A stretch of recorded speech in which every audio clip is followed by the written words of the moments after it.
I'm Laura London, and this is a special video edition of Speaking of Jung. Joining us today for episode 148 is Jungian psychoanalyst Kathrin Schaeppi in Basel, Switzerland. A Swiss American, Kathrin completed her undergraduate work at the University of Massachusetts and went on to earn a Master of Liberal Arts in Women's Studies from San Diego State, a Master of Fine Arts in Creative Writing from Goddard College, and a Master of Science in Communications Management from the University of Lugano. After 20 years in the pharmaceutical research industry, she began studying psychology at the International School of Analytical Psychology in Zürich, known as ISAP, first earning a certificate of continuing education, followed by 6 years of training to become a Jungian psychoanalyst. During that time, she worked as a psychotherapist at the Sonneneck Psychosomatic Specialist Clinic in Badenweiler, Germany, in a practical internship for the Swiss Psychotherapist Degree. Kathrin graduated from ISAP with a diploma in analytical psychology and began private practice in 2018. In addition to her practice, Kathrin puts her heart and soul into research, teaching, and supervision. At ISAP, she heads the Picture Interpretation Department, co-founded the Picture Collection, and serves as a member of the Zürich Lecture Series team.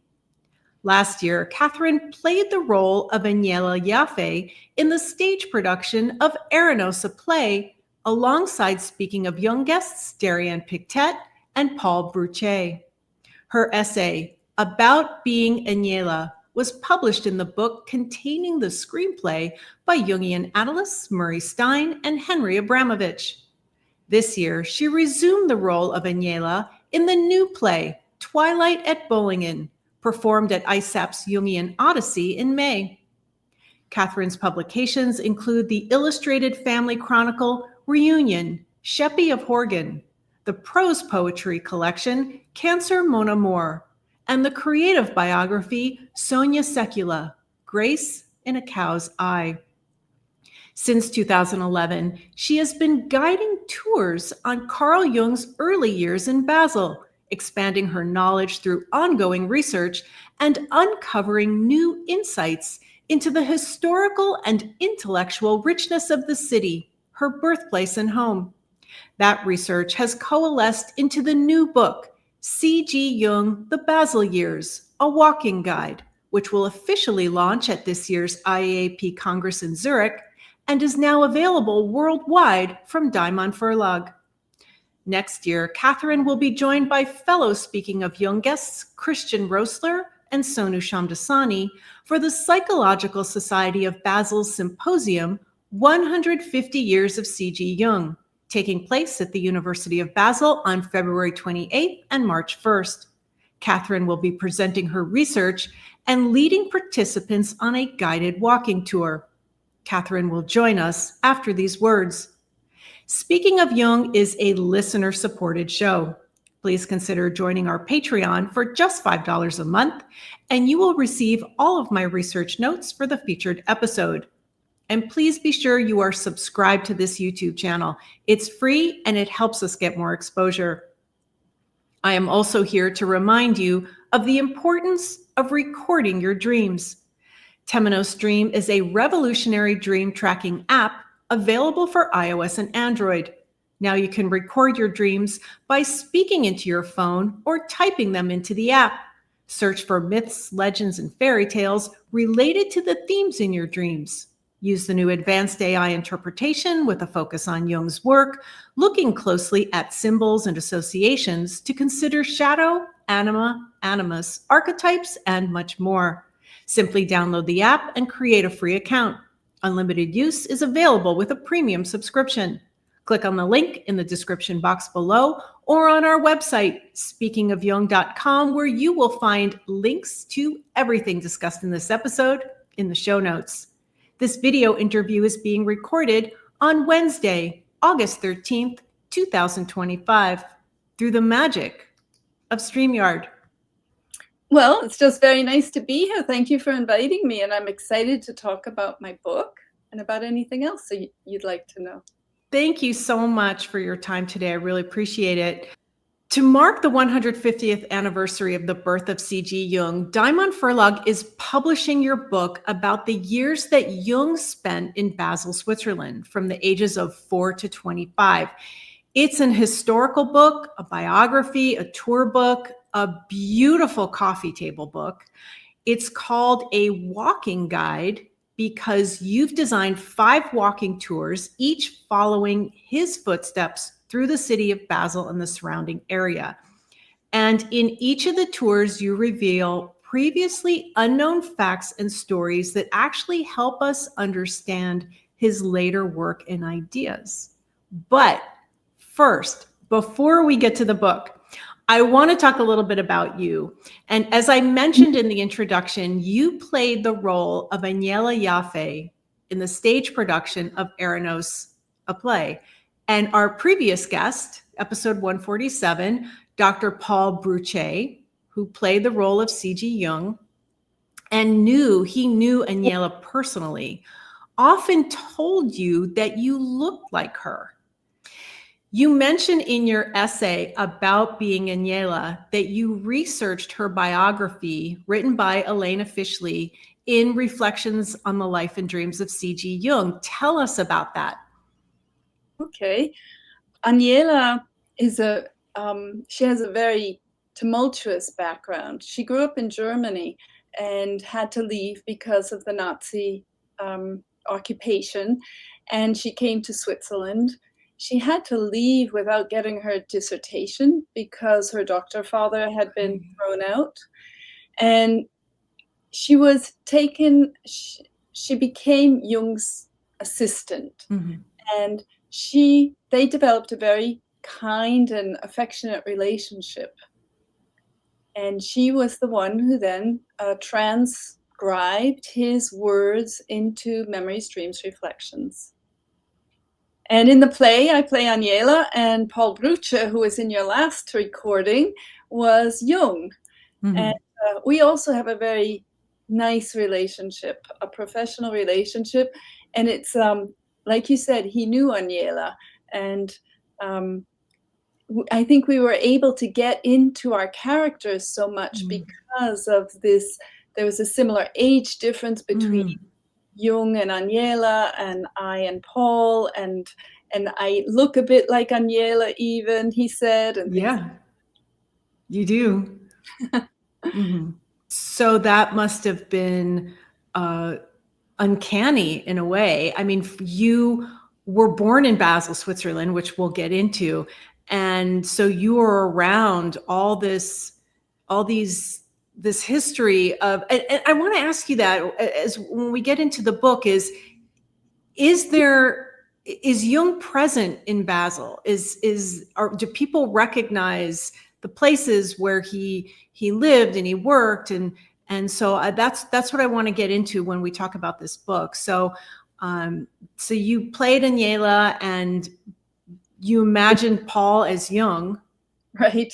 Well, it wasn't hard to imagine because he has such an accent, a Basler accent, that takes you, that you just, you see Jung.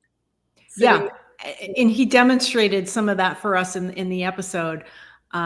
So there is a Basel connection with Aniela a little bit, right? She married the son of an art historian in an old Basler banker family. Right. And they divorced. She couldn't have children. And then she had to come up for her own lifestyle, life, and she ended up working. She, in Germany, she had gotten the prerequisites to become a medical doctor. She was almost finished with her degrees, and then she had to leave. So she was working with Stern in Geneva, and then she worked at different places in Switzerland. She has an extensive, very prolific educational background that's very impressive.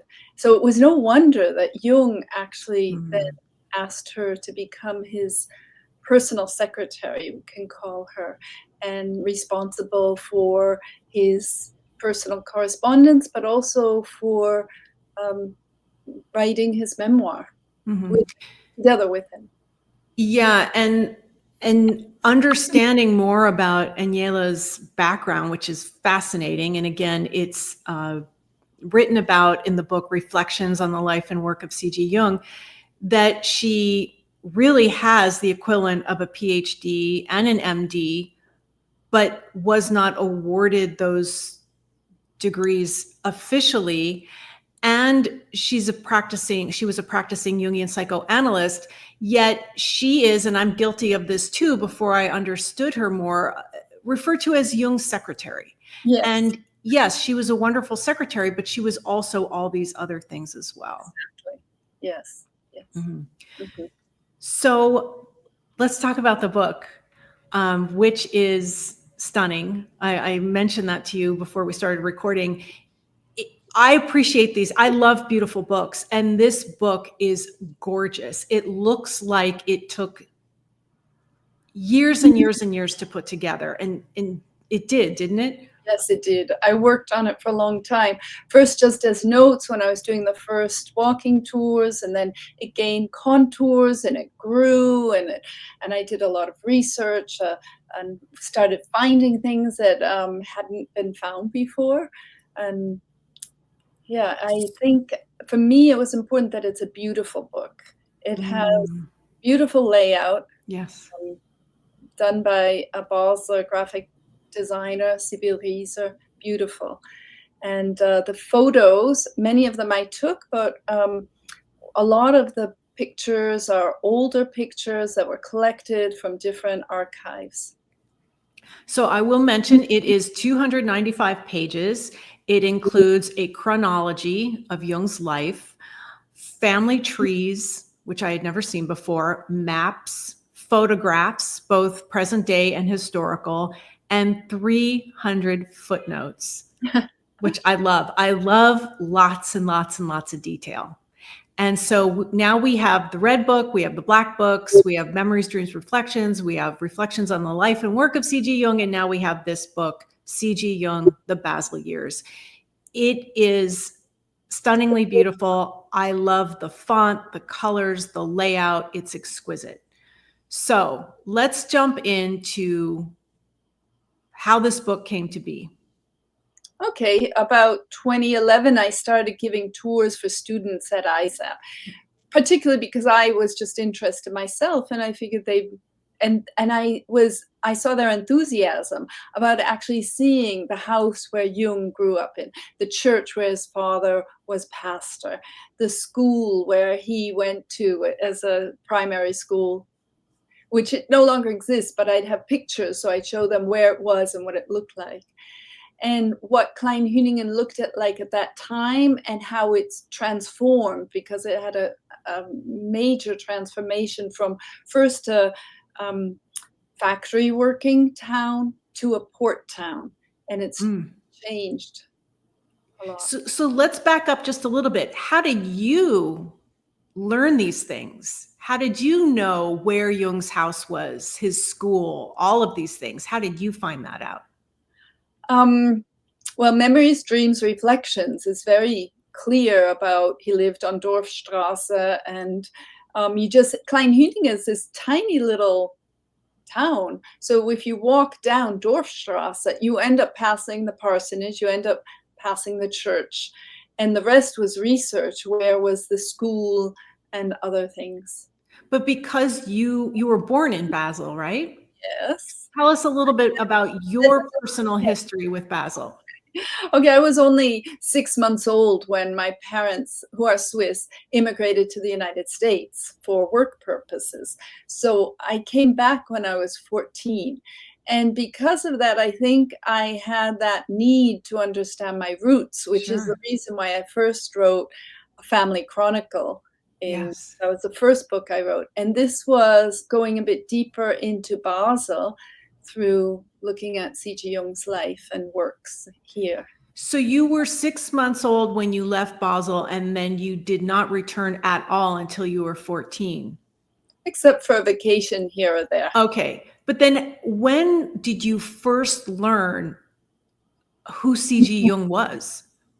I think when I had my midlife crisis, how it happens with a lot of people. And a good friend of mine said, why don't you go see this Jungian analyst? And I had no idea what that was. And then I started working with a woman in Basel, and that was my introduction. And it really appealed to me because of the creative, because my own background is a mix between science and art. And that often conflicted, sort of like Jung P1 and P2. So I had that conflict in myself, and it was really exciting to see that I'm not the only one. Same for me. That happened for me too. Yeah. So what I'm curious about is, so you were born in Basel. Your parents, are they from Basel? They're from the Aargau. That's a canton just next to it, but they moved to Basel for work after they married. So what I'm curious about is, were they aware of Jung? Were you aware of Jung when you said you returned when you were 14? No. Well, actually, there was the book Man and His Symbols on my father's bookshelf in the US. So it's a beautiful book with a lot of pictures. Yeah. And he had that on his bookshelf. So he was aware of C.G.Jung. I don't think I was until much later. So when you're walking around Basel, you're going to the store, there aren't refrigerator magnets of Jung's face or anything like that. His books. Maybe right now, because it's 150 years C.G.Jung. I went to the bookstore the other day, and they have a big table with pictures of C.G.Jung and all nice books laid out. Yeah. So they are doing some advertising, just commemorating him now for his 150th birthday. So as I mentioned in the previous episode, friend of the show, Patricia, went to Basel. She wanted to be there on Jung's birthday, which was July 26th. And she said there was really nothing going on. So a lot of the festivities, if you will be taking place later in the year. So let's mention to the listeners what Jung's connection is with Basel. His parents were both from Basel, right? His grandparents, he had aunts, uncles, cousins, great aunts, huge family in Basel. Tell us about that. Okay, so on his father's side, the Jung family, his grandfather, he came from Germany to Switzerland. So his grandfather became Swiss. He came because he got a position as medical doctor at the University of Basel, which had practically no medical facility, and he built it all up. And this is Carl Jung the First. Exactly. Okay. Yes. And we call him Carl Jung with a K to differentiate him from Carl Jung with a C, who's his grandson. And this is the rumored illegitimate son of Goethe. What do you think about that? Oh, I didn't waste any time with that because so many other interesting things to talk about. Okay. They have more footnotes to them. Right. So both of Jung's grandparents also came from Basel. And the interesting note here is that each of them had 13 children. Yes. And that means they also had a lot of offspring. But the Preiswerk family, that would be his maternal line, had a lot more cousins. On his father's side, there was tuberculosis was the COVID of that time. Right. 5 people were dying of tuberculosis, and 2 of his father's brothers died of tuberculosis. And another brother died early, so there were less offspring from the Jung side than from the Preiswerk. There are 10 cousins from the Jung family, and there are, I think, 54 from the Wow. All living in the Basel area. Yes, more or less. Yes. More or less. And then just to go through this quickly, and then we'll circle back. Jung entered the University of Basel in 1895, and his father died a year later. So he and his mother and sister, who we don't hear much about his sister, I always wondered why, moved to Binningen? Yes. Near Basel.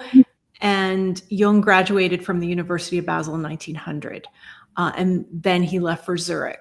Right. But he went back to Basel every now and again. So tell us about these tours. There are 5 tours throughout the book, and they're fascinating. There's so much detail in this book about each of the tours and how long they are, and it's a great guide. Right. So where do you start? I start, if somebody wanted to do a tour, I say start with the first one, which is in Kleinhüningen. That's where he was from 4 to 21 when his dad died. And you get that feeling of what it was for him to be a little boy running around in the fields. Then Kleinhüningen was a fisher and farmer's town. They said that the fish were so rich that it was like when the swarms came up in May and October, the water would just be full of fish. So I think a magical place at that time when he was growing up. And the second tour, so the way the tours evolved have to do actually with, first I did Kleinhüningen, then I moved to Basel and I looked at all the sites that have to do with Basel. And then I did the connecting tours. The connecting tour is the one from Kleinhüningen to Basel and the one from Basel to Binningen. Because the connecting tours are the longer tours. They're one way, 4 kilometers each. So those are the dedicated walkers. The other ones are much shorter. And what's fascinating about them is you get this feeling of the active imagination when you walk along the Rhine. Jung had to walk 4 kilometers to high school every day, one way, and then back. And to follow in his footsteps and to see what he saw. And that's what you get in the book, because some of the sites no longer exist. So there's rivers that have disappeared, there's castles that once were, and I bring that to life so you can imagine what he was seeing. And I think that the very interesting point here, and is something that I kept circling back to as I was reading the book, is these were his influences. Because I think about my influences sometimes, and I'm amazed at how things from my childhood are still influencing me today. So what you did as a trained Jungian psychoanalyst who knows Jung's work very well is you saw how those early influences affected him and became part of his thinking and the theories he developed. So tell us a little bit about that. But I'd like to also go through all the tours, but let's just touch on that a little bit about the influences. For instance, tour 1, where you see where he lived and the church where his father worked and his elementary school and where he played, and the bridges and the houses and the cemetery and the church and other schools. He was totally involved in the religious life. His father was a pastor. His father was the one doing the funerals, the weddings, the sermons. They say that he knew the Bible inside and out. Wow. And there's the story where he also had the feeling something was going to happen amazing when he had his confirmation, and nothing happened. And he was so disappointed. He said, something's missing here. And that is where you could almost say that was like a spark for where is the spiritual? What is the spiritual? What is, and his search for that, which is a large part of all the work he did afterwards. What is the numinous? And then in addition to that, so his father was a pastor, but on his mother's side, many of his uncles were also theologians. And because of that, one of the customs in Switzerland was that because he had to walk these 4 kilometers to Basel, he would stay at a family's for lunch because he couldn't walk back. So he'd be at his uncle's Isa Manley, and all the sons were versed in religion, and they would speak about intellectual topics at the table. So he became more and more versed in all these stories.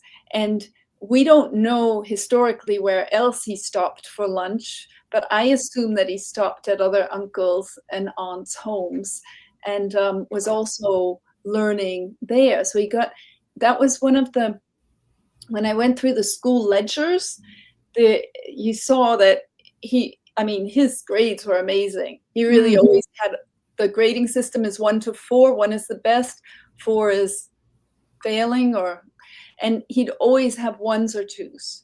Wow. Even though people say, oh yes, but the only time he didn't was when he had that accident where he hit his head on the cobblestones, and then he was out of school for a while, and then his grades were fluctuating. But what I want to say about this specifically is that in the ledgers that I saw his grades, there's religion, and then you could see this one person wrote 3 big stars next to his name about when it came to religion. So he must have surprised people considerably with his knowledge at that young age. Mm-hmm. And it's so kind of literal in that one grandfather was a medical doctor who was a Freemason and just so accomplished at what he did. And the other side, the theologians, right? The pastors, and going back to what you had said at the beginning of our talk about in you, and I didn't even get into your full background of what you did, the undergraduate work you did and the work that you did before you studied psychology. And I could relate to that because I have a heavy science background, but I also have these interests in things that are more esoteric and even in the paranormal. And holding both of those has been tricky and interesting and kind of makes me more eclectic in a way.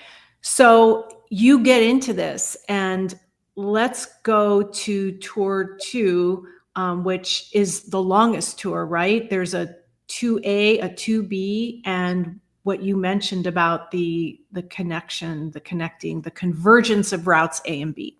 Right. So what are you seeing in tour 2?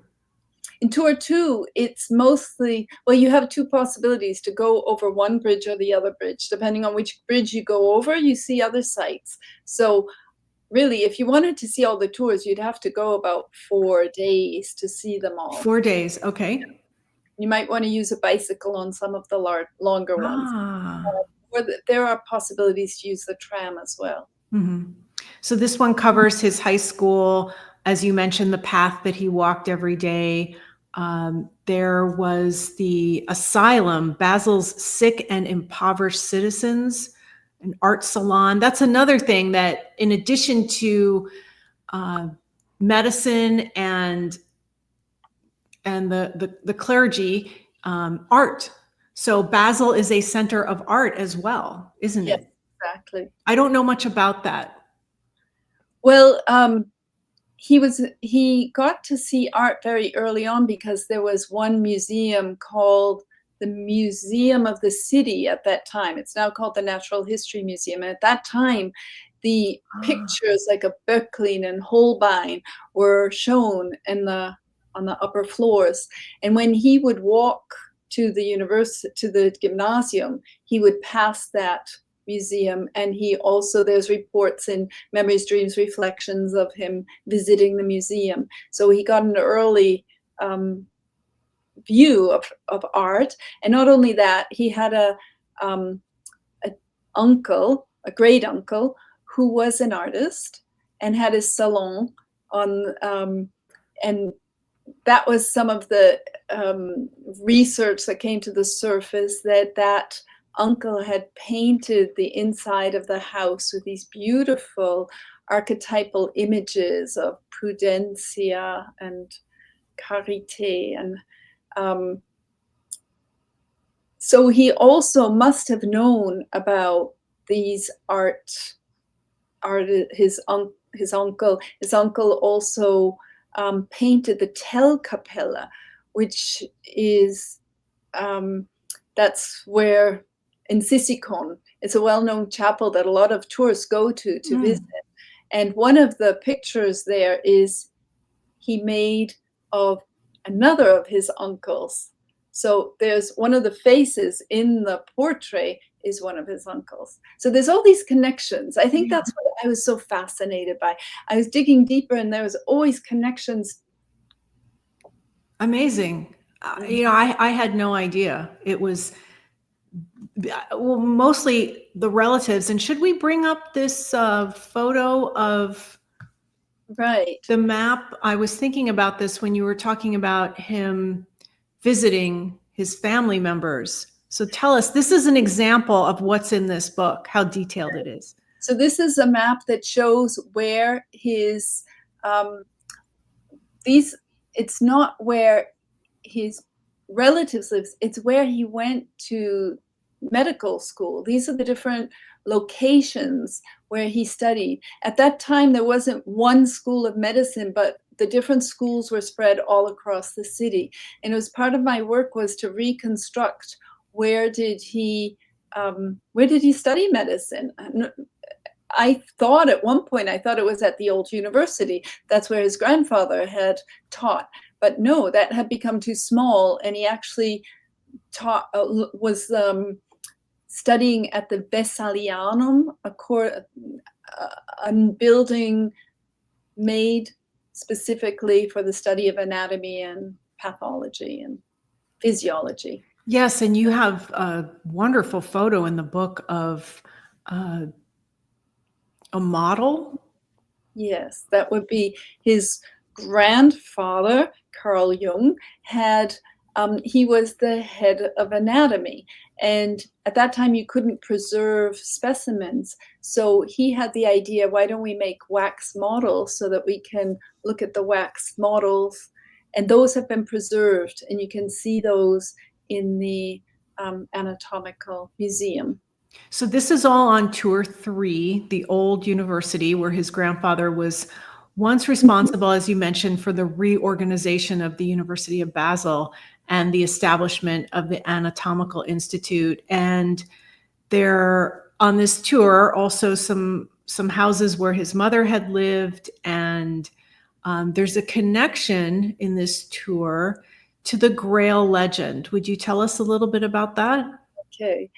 So part of my work was to find out what were the books that Jung was reading when he was a youth. And I have a list in the book, thanks to Sonneneck Dasani, who gave me some of his notes that I could use. And you see all the books, and one of them is the Grail legend. And he was fascinated with it, reading it when he was 15. And we know that later in his life, Emma she researched the Grail legend for decades until she died. He actually, it was her project. But when you walk through Basel, and you're at the Barfüßerplatz, and you look up, there's this old medieval, it looks like a castle, but it's actually an old cloister, an Augustinian canon's monastery. And you look up and you're just like in a medieval city. And that's where Jung had a dream of the knight who passes through the city. And it can be related back to his search. The Grail legend is about the search for the self, the search for the Grail. So there's a connection there too. His search, the Grail legend search, his search. Yeah. And the search that he has prompted so many of us to go on. Yes. And you've made that connection, which I think is brilliant. It's fascinating. So the culmination, individuation, and alchemy. Is this the tour that alchemy is on, tour 3? Yes. Yes, it ends, tour 3 ends at the Pharmaceutical Museum, which has an alchemical laboratory in it. This is a picture from there.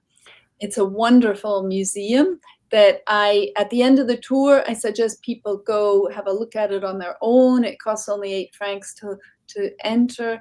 It has the history of the development of medicine, where alchemy is at the beginning. And Jung was fascinated with, he came back to Basel to research alchemy at the University of Basel. And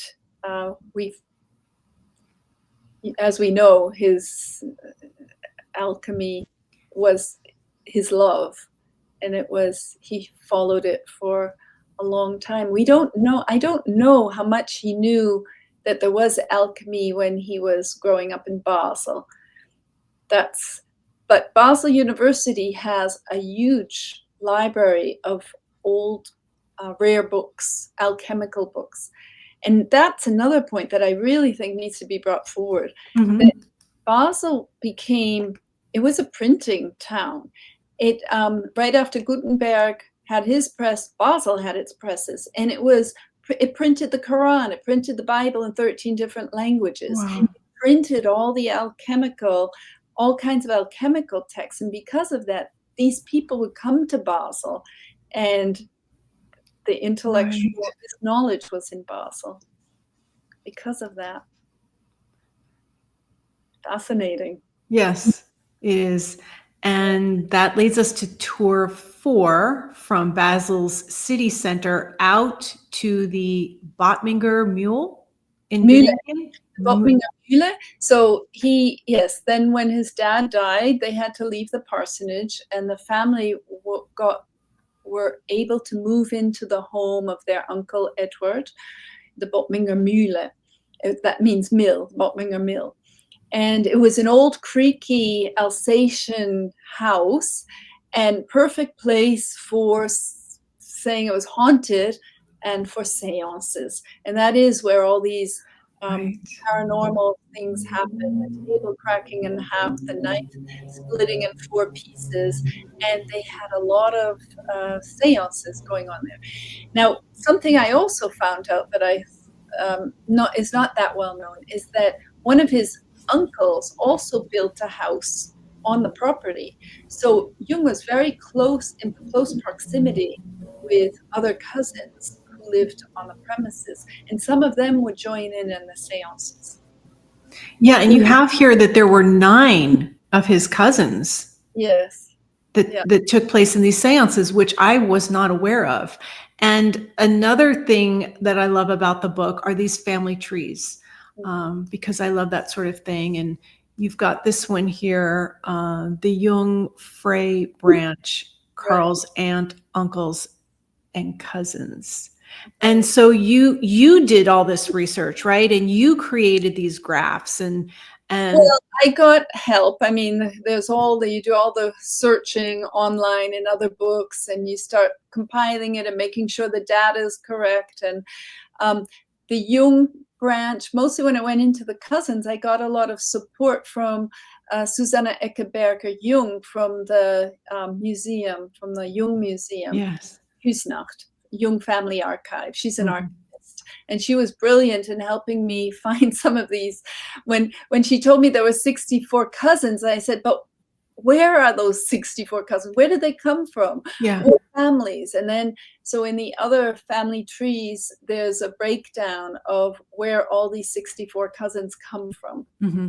And this is just a sample, this page here. So thank you for providing us with that. So that's tour 4.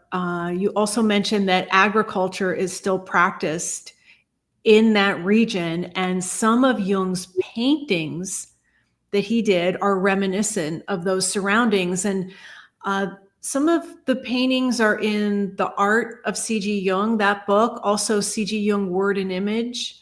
So his early paintings that don't look really anything like what's in the Red Book. Right, the early ones that are more landscapes. So up on the hills of Binningen, he would draw these landscapes, and they're the early paintings before he then went to Paris and style developed a bit. Where are those paintings today? Do you know?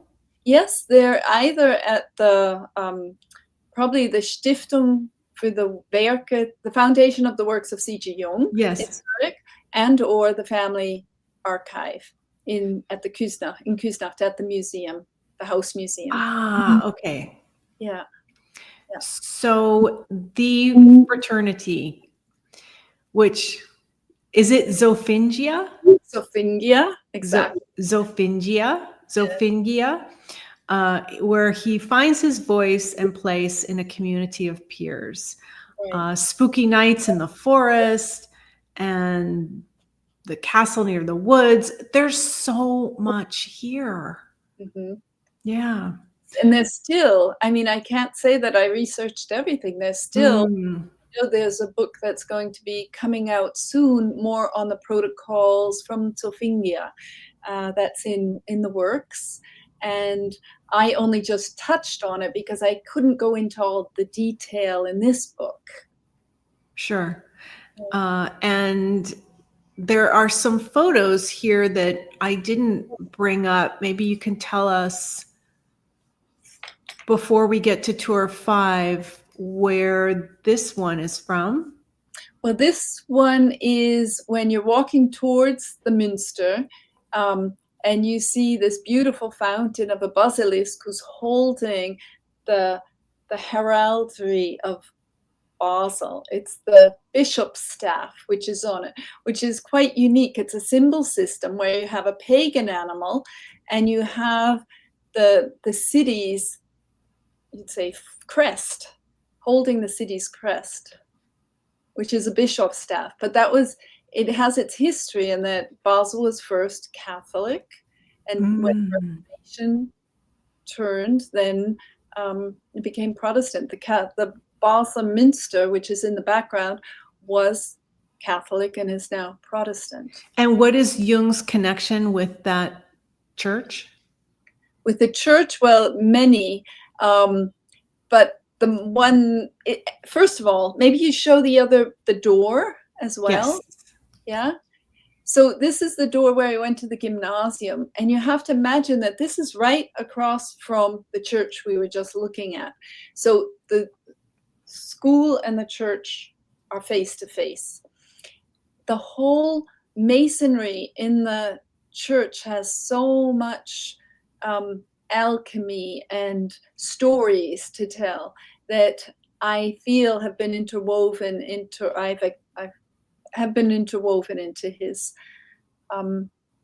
his theory or his work. Mm-hmm. But the most important one is the one about the dream of the God sitting on a throne and the cathedral being shattered, and it was his realization that there's something more. There's a secret here that he needs to still further explore. Mm-hmm.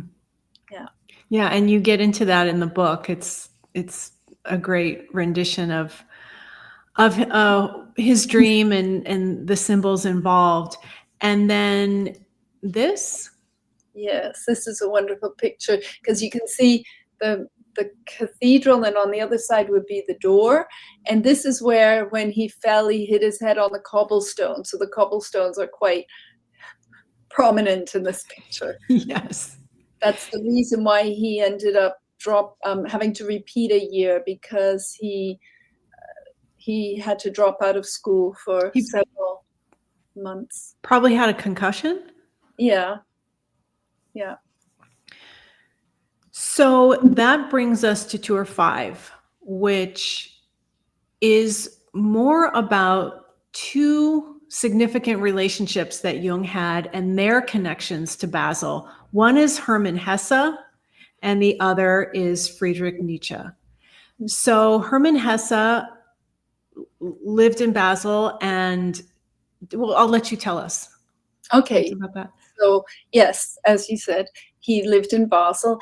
Actually, the reason why it's interesting to compare Jung with Nietzsche and Hesse is because they had so many similarities. They all came out of religious families and were struggling a bit with the religious question. And each came up with their own way of dealing with it.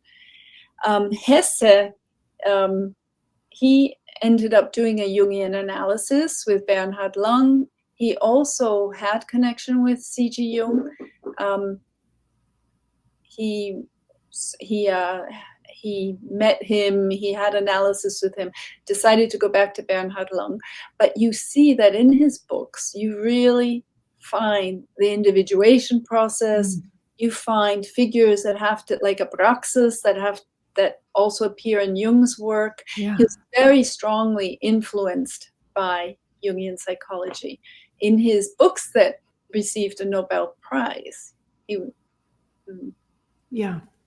And about Nietzsche, you say there are researchers, for example, Paul Bishop, frequent guest on this show, who say that you cannot understand Jung if you do not consider Nietzsche's influence on him.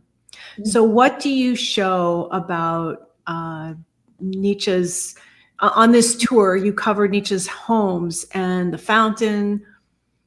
Right. And there's, he also created an art book, was made of his Thus Spoke Zarathustra. I make a comparison between the Red Book and this art book of Nietzsche, which was surprising to me because they're the same size. One is made by a Dutch artist and Jung made his own. They're both struggling with their voices, with their inner voices, and working with them in their works. The difference is that Nietzsche ends up saying, God is dead, and Jung says, no, God is in us, it's here. He comes up with a different solution to how spiritual lives on in the soul. Well, and Jung and Nietzsche had very different lives. Yes, Jung had this huge support system. I mean, your book is showing me how extensive his family was, and how influenced, again, he was by his relatives, and the conversations that he got to have as a child, and the books that he was exposed to. And again, I want to emphasize your lists of the books that Jung read during his Basel years. Everything is just outlined so beautifully in this book. So each of the 5 tours, you estimate to take approximately 90 to 120 minutes, and you recommend at least 3 days to complete them all, 4 if you can. You bring up Jung's dreams throughout this book, and the house dream, the one he had shortly before his break with Freud. I don't know if you want to touch on that. Or maybe just the fact that that's what one of the points was, to bring in the dreams where they took place in Basel, or bring in pictures where they're relevant to Basel.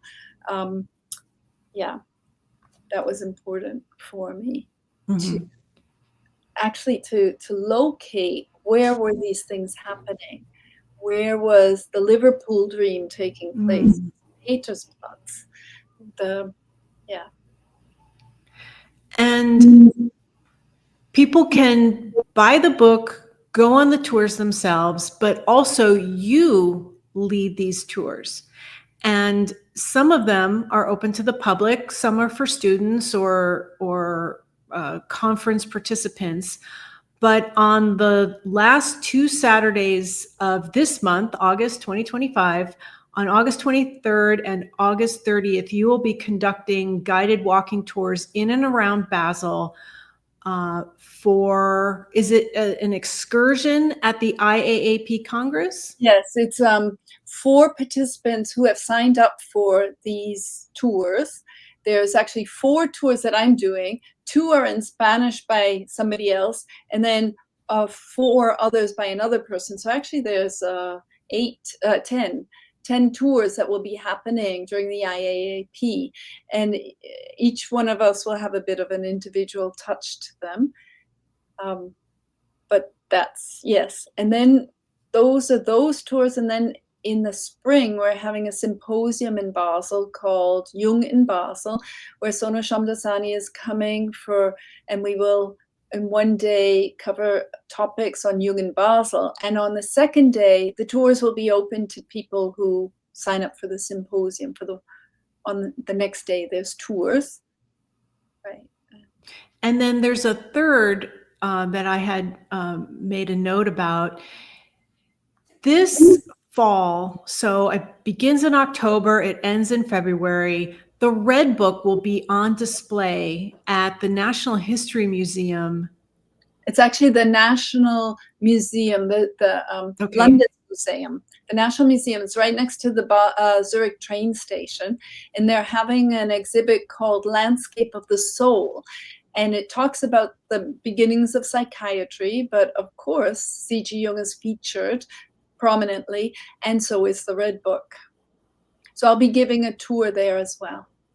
And that is on Saturday, October 18th, and that is open to the public, right? The October 18th, I think, is the launch of that's the opening of the Landesmuseum. And then my tour is on another day. It'll be on the website, I think the 6th of November. The 6th of November. Okay, I will have a link to that in the show notes for this episode. But that is a big deal, that exhibit. I found out about it months and months ago. They sent me a flyer. I will link to that in the show notes as well. Landscapes of the Soul, C.G.Jung and the Exploration of the Human Psyche in Switzerland. Again, October 17th through February 15th, where the Red Book will also be on display. And Kathrin, you will be doing a Basel tour. Now, how do people get from Zurich to Basel? Well, you take the train. It's an hour. Oh, just an hour. Okay. Just an hour. And then you take a tram another 30 minutes to Kleinhüningen. And that's where the first tour starts. And then we take the tram back to Basel. Those are those 4 kilometers that Jung walked every day. And then we go to Basel. We don't walk the 4 kilometers. We take the tram. Okay.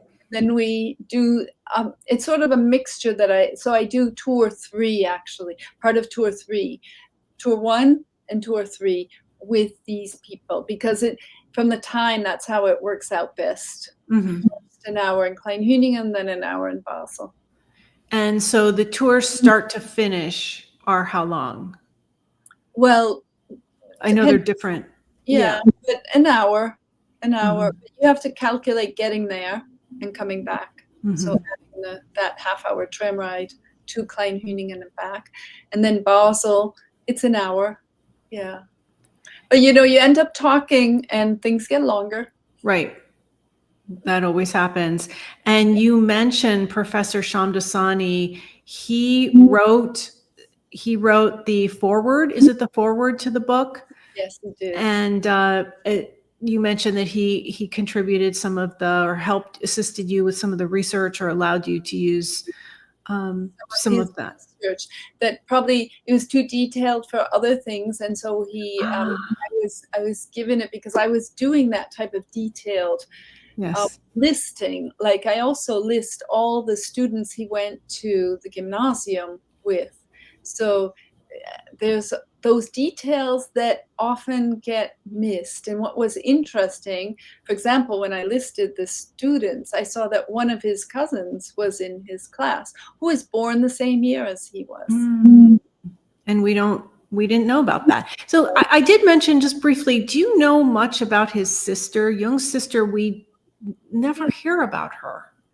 Well, I did try to research more about where she went to school. She went to the same primary school that Jung did. And then when the father died, I'm not quite sure which school she went to, but then, as was custom at that time, girls would then go to the French part of Switzerland to learn French. So she went to the French part, stayed with a pastor there, learned French, came back.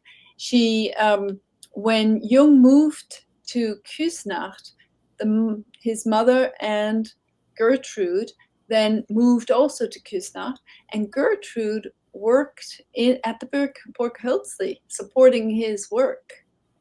So his sister was actually involved in his work as well. And she stayed there until she died, and she never married or had children, right? Right, that's true. And I sometimes wonder what that relationships influence was on Jung, his relationship with his sister.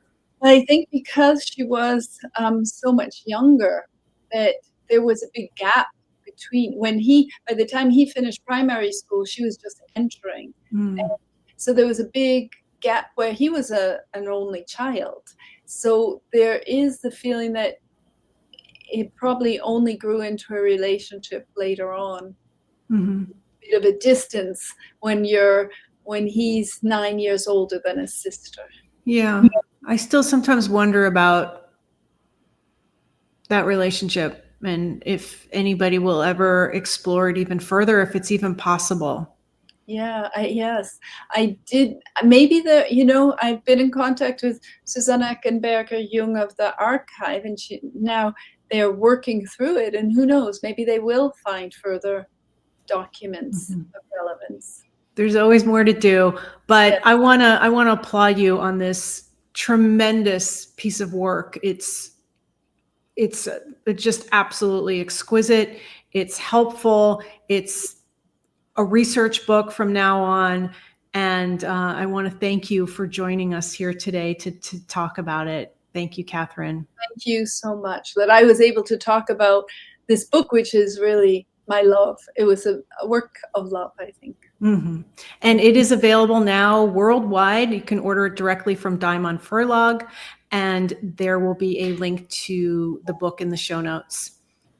Speaking of Jung is not just a podcast, it is also a website. Please visit speakingofjung.com, where you will find extensive information on the life and work of C.G.Jung, show notes and audio downloads for all of our 170 episodes, a comprehensive books page, a blog, and now a monthly email newsletter, which you can sign up for at the bottom of our front page.